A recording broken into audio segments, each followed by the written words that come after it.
Shalom, selamat pagi Bapak Ibu Guru dan teman-teman yang saya kasihi. Marilah sebelum kita memulai aktivitas pada pagi hari ini, kita mendengarkan renungan pagi dan sebelum itu mari kita bersatu dalam doa.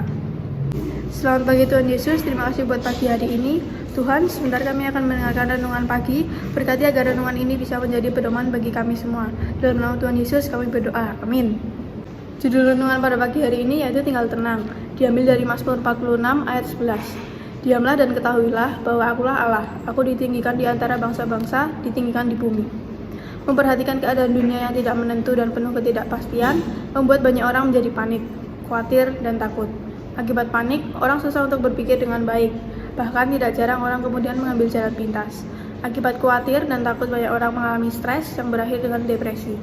Pemazmur mengingatkan kita bahwa Allah adalah tempat perlindungan dan kekuatan, yang sanggup menolong dan melepaskan kita dari setiap goncangan yang datang. Pemazmur juga mengingatkan kita untuk diamlah dan ketahuilah bahwa akulah Allah. Kita dapat mengenal Tuhan mengandalkan kekuatan atau upaya kita semata. Rahasia untuk mengenal Tuhan dengan baik adalah jika kita dapat diam dibanding usaha kita untuk melakukan sesuatu. Kata diam di sini lebih pada menyerahkan kendali atas hidup kita dibandingkan hal yang lain.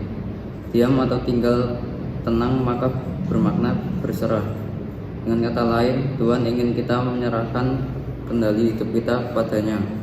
Itu sebabnya waktu kita penuh dengan Roh Kudus. Untuk pertama kali Roh Kudus mengendalikan hidup kita. Penuh Roh Kudus bukan sekedar bicara volume atau isi, namun juga bicara soal kendali.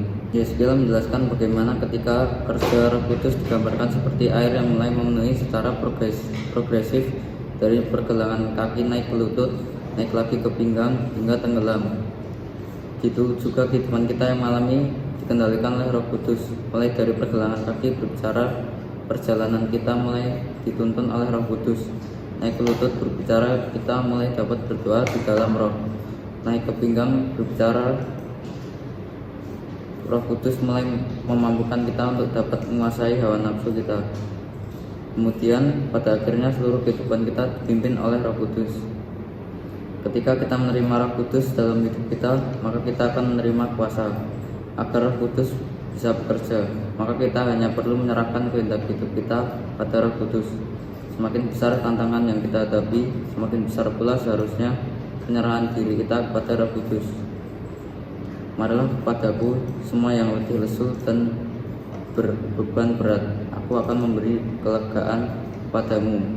Matius 11 ayat 28. Mari kita berdoa. Tuhan Yesus, terima kasih atas segala berkat yang sudah Engkau limpahkan kepadaku hari ini, sehingga kita bisa memiliki kesempatan untuk mendengar firman-Mu pada hari ini. Berkatlah kami sehingga firman-Mu bisa menjadi makanan rohani bagi jiwa dan tubuh kami. Amin. Terima kasih sudah mendengarkan firman kami pada hari ini. Selamat belajar, Tuhan Yesus memberkati.